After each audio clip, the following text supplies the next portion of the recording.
Hi everyone, welcome back to Sports Kathi. Today here with Rohit, Bhanu and Karan to discuss a preview of the England Test Series. And the first Test match is at Chepauk, which has been one of the strong point of India for long. India have actually played 9 Test matches against Chepauk, against England at Chepauk, and England have managed to win 3 out of them, but India have managed to win 5. While one of the matches have been a draw. And if you look at the last 3 matches, India have beaten England twice by an innings, and one of the famous win in 2008, which India batted the 4th innings was the highest chase by India in India, 387. And if you remember, this was the 4th Test match of Dhoni as a captain. He won his first 4 matches, and it was winning the first 4 matches as a captain, which was a feat. And another thing was it was just after the Mumbai attack, so probably you might remember Tendulkar dedicating his innings to the victims of this attack. And as we move forward, if we look at last time, 2016-17, when England came to India, Jadeja picked 10 wickets. Ashwin managed only 1, you can say, but Moeen Ali managed only 1 wicket, conceding 190 runs is important. So that our spinners did pick wickets, but we played well against the English spin as well. And looking at Moeen Ali is one of the spinners that they will be having this time as well. So this has been a fortress for India as much as England is concerned. The only time England has managed to win a series in India in 2012. They did not play a match in Chepauk, and this time the good part is England has to play 2 Test matches out of this series in Chepauk. So that's one good part. And since 1985, which is the last time that England has beaten India at Chepauk, India has lost only 1 match. I think you might all remember that particular match against Pakistan in 1998-99 series. When Sachin Tendulkar with a back strain scored a 136, and we just couldn't manage to get ourselves, past that winning line. Now, even though Chepauk is famous to be a spinner's paradise, and Ashwin, it's his home ground. Ashwin has he had picked 12 wickets against Australia in one of the matches in 2013, but as mentioned, he has also had that one wicket match against England, which is pretty disappointing as well. And he is our main spinner this time. Apart from that, if you look at our batting, our current players, none of the players have any memorable innings at Chennai. And apart from KL Rahul, maybe he has scored a 199, and I'm not exactly sure he might be in the starting. What the playing 11 is who apart from Ashwin might be the main spinners in the Indian line. I think Rohit has picked a playing 11. Let's go to that. Hi Vaishakh, thanks for the information. Thanks for the understanding of how Chepauk is going to be. So they're coming to the team. Yes, I have actually chosen a Indian team, which is I would say very different from what we played in Australia in the final test. That is expected because given that the big players missed out in that match due to injuries and due to other reasons. So now coming to the playing 11, I am going with the same top 3. So I have Rohit Sharma and Shubman Gill, who played really well in Australia. So they'll open the batting. Pujara will obviously be at number 3, and he has been having a slightly dry form in the in India recently. So I hope he can change that and he can get some runs. Virat Kohli comes back in the team, and obviously he'll be the captain, and he'll come back to his team as number 4 batsman. So that means Rahane will be moving down the order to number 5. So the top 5, I think, is pretty much will be similar and will be the popular 5. I don't see much changes there. Number 6, I've gone for Rishabh Pant as my wicket keeper. Now, this is some point of, I would say, a position which can be debated upon, because in India recently we have gone for Ridhiman Saha. But given that what Pant has done in Australia, I really hope the Indian management gives Pant a chance and give him that number 6 position and the wicket keeping role, because he's a young player, and I feel if we can instill some confidence in him, he can do wonders for us. So I hope he can be a wicketkeeper and number six batsman. I've gone for spinners. Now coming to spinners, Vaishakh was throwing up some stats saying that Ashwin picked only one wicket last time around when we played England in Chepauk. Yes, it is true.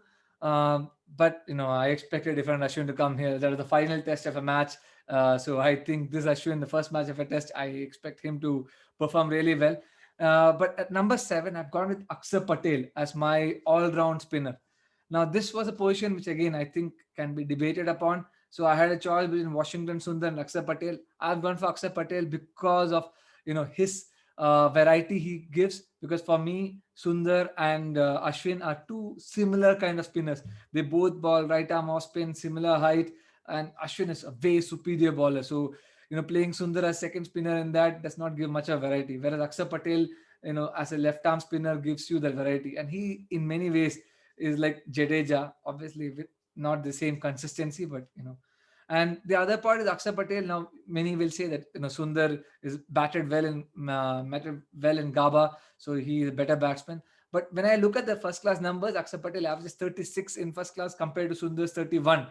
So Akshar Patel is pretty good with the bat also, and also gives you that batting option at number 7, which is a good position to be in.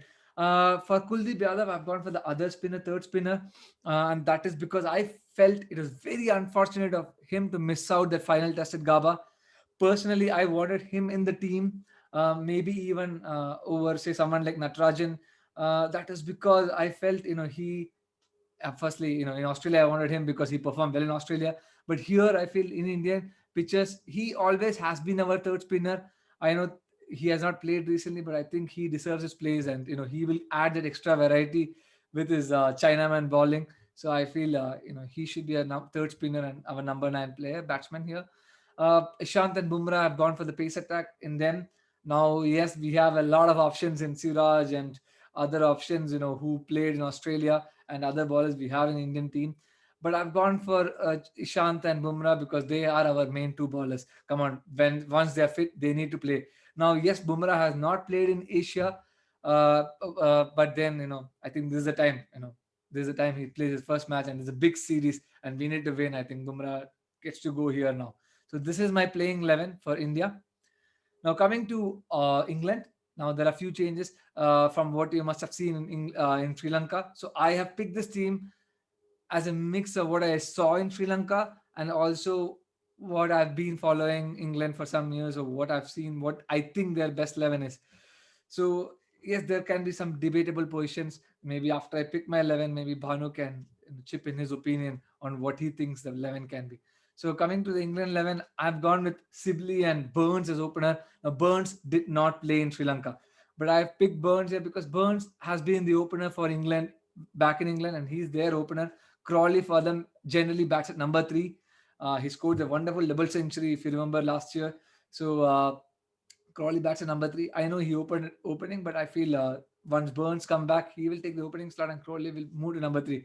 And the player who was actually batting one down for England in Sri Lanka was Bairstow, and Bairstow is not available for the first test. So that means it's easy for Burns to fit in and Crawley to drop one down. Root had a brilliant series in Sri Lanka, nearly 2 double centuries, 1 double century and 190. So I think he's now showing that he deserves that big 4 spot, because people are debating whether he is a big 4 player, whether he's up with Williamsons and Roots, Williamsons and Kohlis and Smiths. He's just showed that he is there, and this series against India in India is where he will want to prove that he is up there with the best players in the world. So there's a big series for him. So he, for me, fits in at number 4. Ben Stokes, yes, he's another player who's back in the England setup. He did not play in Sri Lanka. He did not play the latter part of the Pakistan tour of England in the summer, but he's back now in the Test team, and I think he will just slot in at number 5. He had a wonderful West Indies series. What bowling average of under 20, batting average of 50, I think. So I think he suits in directly. So he's number 5. Number 6, I have gone for someone new for at least for the Indian fans, someone new, must not so familiar with, that's Dan Lawrence. So he made his debut in Sri Lanka. So I only could catch some few glimpses of his innings in Sri Lanka.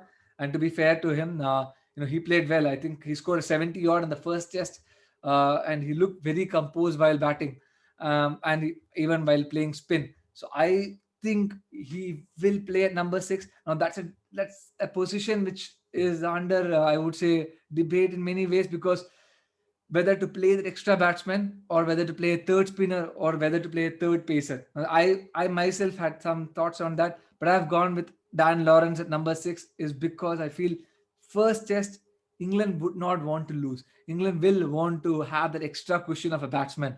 And given that Lawrence played well in Sri Lanka, I think he gets the position. Uh, my player of choice before the series started would have been Pope, but Pope is not fit for the first test, so I've gone for Lawrence. So Lawrence 6, Butler is 7, the wicketkeeper for England. So he bats at number 7. He also had a very good series in Sri Lanka, and he will be hoping to continue that form into India. For the spinners, I have brought in Ali back. So Ali is yet another player who did not play in Sri Lanka. I brought in Ali back because in the last 2-3 years, Ali has played well for England. His bowling average has come down again. He had a poor 2016 Indian series. He had a poor couple of years then. He was kind of dropped from the England setup, but now he has come back well for England. So I think he's their lead spinner. So he will come back for at number 8. And I think Vaishakh mentioned a very good point that he scored a century in Chepauk last time when we played here. And he can actually say that, if India is going to go with that 11, then he has one century and none of the Indians can actually say they have a century there. So yes, he would be number 8.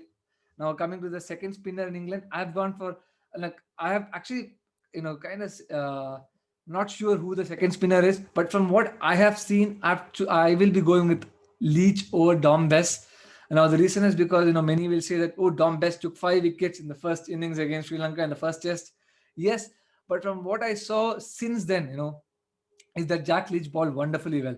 Jack Leach was a superior bowler compared to Bess, and Jack Leach did pick more wickets after that than Bess. So for me, Leach or Bess is my preference. But let's see what the management thinks. Then for the Pacers, I've gone for Archer and Anderson. Now in this, Archer, I think he brings in the pace.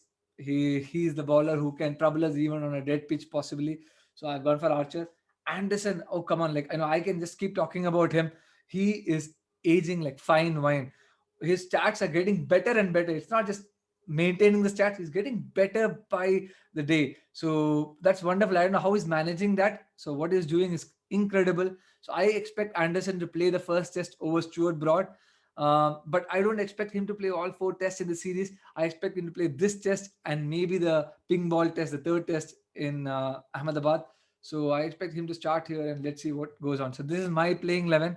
Now, Bhanu, like if you have some changes or if you have opinion, please do share. After you. Hey Rohit, thank you so much. Hello everybody. Good to see you all again after a big break from the Australia series. One thing I definitely have learned from that series is predicting playing 11s is a piece of joke, because what that series showed us is 20 players coming together across 4 games for India, across a variety of conditions due to several reasons. And therefore, I know Rohit, Vaishakh and Karan here have given you a lot of statistics and a lot of names that you can expect. But let's just zoom out for a little bit and just think about the series as a whole. I think it's going to be a series to totally savor, to one that we all will look forward to once again, to bring that excitement back into our homes on TV screens. Yes, India will not have most of us supporting them in the stadiums. But yes, thank God, despite COVID-19, we will have a game. And think about the matchups that are lined up. I mean, just look at the names, right? Kohli versus Root in itself. What a great competition that is. Root seems to be, like Rohit says, in a good form coming into the subcontinent. Well, Kohli is the world's best batsman. So that's a great competition in itself. And along with their captaincies, both will have a lot to prove on the ground, especially with the competition around the WTC heating up. I'm sure it's going to be a very hard-fought series. Bumrah versus Archer. Finally, we get to see the world's 2 most talked about bowlers come head-to-head. gunning on the same pitches behind the best one. I think the two best batting lineups right now in Test cricket, two most stable lineups in Test cricket for that matter. And it's going to be a fantastic competition for not just the batsmen, but also for the bowlers to bring their A games and try variations, especially with aging pitches on in Indian conditions. Another fantastic battle that I'm expecting is the battle of the wicket keepers in this series. Both teams are coming into the series with slightly unsettled wicket-keeping choices. England are coming in with, I think, 3 choices: Butler, Bairstow, and Foakes, all 3 of whom are in the squad. And India, of course, has Rishabh Pant, who is leading the pole position for that position. So I think it will be a great competition for the wicket keepers, not just in their wicket-keeping departments, but also what they do in their contribution in the batting lineups and how they stabilize the batting lineups in both the sides. And coming to bowling, I think it's going to be a fantastic competition for our spinners, especially Ashwin and whoever gives him the supporting role, to go against Ben Stokes, who is back into the thick of things. He's a fantastic Test player. His Headingley innings is not too far behind us, and we cannot forget the magical things he does on the cricket pitch. So I'm expecting a very good competition between our second string bowlers, our spinners, and Ben Stokes. And of course, at the end, Anderson and Broad. I'm hoping, I'm just so excited to see them go against Rohit and Shubman, in the top order, just to see how that competition lines up. The Chepauk is known for 5-day test matches. Typically, matches do last 5 days at Chepauk. Very rarely do you have a test match ending before 5 days or getting a result before that, which goes to show that the pitch will be batting friendly for the first 2 test matches. And I'm hoping that both teams can put their plan A outside, execute it with good temperament, which is what makes me believe that I think this series will definitely come down to the battle of the top orders. Both sides are coming in with very strong bowling units with a lot of confidence. And therefore, I think the inconsistency of England's current top batting order might give India that edge, especially because we are playing at home conditions. Our spinners know how these pitches work. Our fast bowlers know how these conditions behave through the day. And therefore, I'm hoping that the inexperience in England's batting and the lack of cricket in the last few months, comparison to India, will definitely play a favor for us. One other interesting thing in this series that I'm really keen to see is how India really plays and shuffles its bowlers. I mean, in my mind, I think Bumrah, Ishant, and Ashwin, the names are, the names are enough to sort of take the 3 spots. What I'll be most curious to see is who is going to be supporting them. And like Rohit said, we can all keep predicting our 11s, but a lot will boil down to the pitches and the conditions as we come close to the games. And I hope Mohammad Siraj does not get dropped and is backed by the team and given a chance to even prove his capabilities on the Indian pitches going forward. Because someday or the other, we have to replace Ishant Sharma. And this is a great time for Mohammad Siraj to actually bowl under him and see how Indian conditions are used for Test cricket. Having said that, I think the Chidambaram Stadium is always been known for the crazy fans that go to it, that make playing over there for India fun.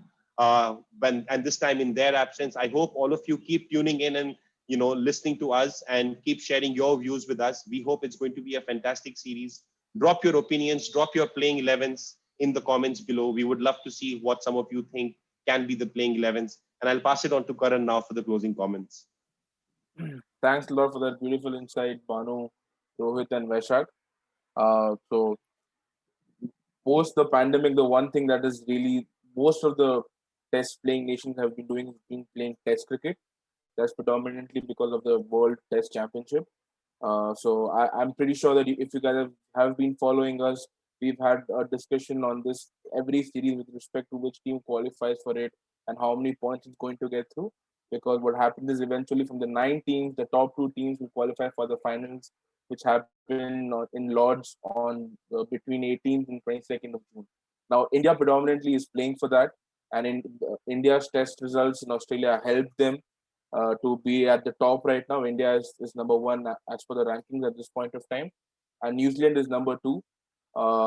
Just today, the series between South Africa and Australia, which was going to be another important series, which when we were supposed to follow it, it just got cancelled because of COVID restrictions and Cricket Australia not being happy with respect to the bio bubble protocols. So that means Australia will not be playing that particular series. And Because of that, this series becomes even more important from India's perspective, as well as England's perspective, and keeping Australia in mind. So how it basically works at this point of time is that if India wins the series 4-0, or 3-0, 2-0, or 2-1, India will directly qualify into the finals with New Zealand on the 18th of June. However, if England wins the series 4-0, 3-0, or 3-1, they will qualify because then they will have a better points percentage of points compared to India, and then they will be playing New Zealand in the final. However, if the series has results of 0-0, or 1-0, or if it's a 2-2 draw, or if it's a tie directly, then Australia will qualify because India and England will lose points, keeping the percentage in mind. So from an Indian perspective, it's simple. You have to win you have to win two games and draw one. If you do that, you directly qualify for the finals where we play New Zealand. And I hope, keeping the pedigree of the playing 11 India has, and the conditions, keeping both the matches happening in Chennai and Ahmedabad, I think India should be able to get the wins through and qualify for the final Test Championship finals. That's it from my end. I think. Yeah, thanks, Karan. So that's a good quick summary of the preview of the first test coming into this thing, and the good feedback on how the World Test Championship stays. So, anyways, all to all our viewers, if you do like our video, as usual, like, share, and subscribe. And as Bhanu did mention, do comment. Share your comments, because that's what keeps us going. So do share your comments in the comment section, and see you all next time. Until next time, stay safe and goodbye.